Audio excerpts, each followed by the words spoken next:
Well, law enforcement in big cities like Chicago, New York, Los Angeles, Baltimore, and New Orleans are dealing with a spike in violent crime.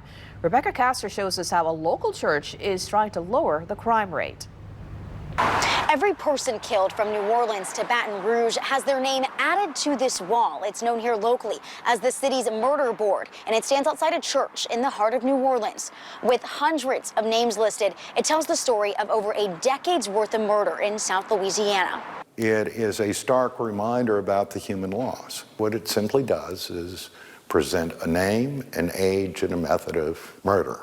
And we found that that has huge impact and great power to it. Father Bill Terry of St. Anna's Episcopal Church in New Orleans started the murder board in 2007 after a year of violent crime.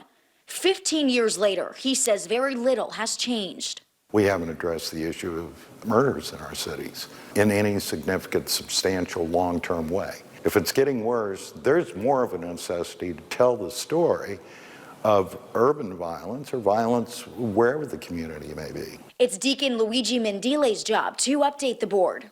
The last month or so, I will put down a list of minimum 13 to 14 names between New Orleans and Baton Rouge. It's a real lot. I just think everybody should be remembered. It is a reminder of what's happening here in our city. It is out of control. Homicides are already spiking in major cities this year. New York City and Los Angeles have hit 20 murders. Chicago and Houston are over 30 in just 1 month of the new year. Sergeant Latina Jolivet works in the Victims Assistance Unit for the New Orleans Police Department.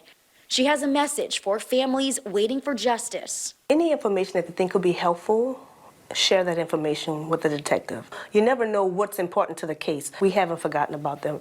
They are important. And this Episcopal church hasn't forgotten them either. Showing a community that their son or daughter has value has a lot of power to it. I've had mothers come to me and say, I didn't think anybody cared about my baby. But you do, because their name is there. Crime analysts say the increase in both legal and illegal guns is driving up homicide rates. Last year, officers here took 2,000 guns off the streets. In New Orleans, Rebecca Castor, Fox News.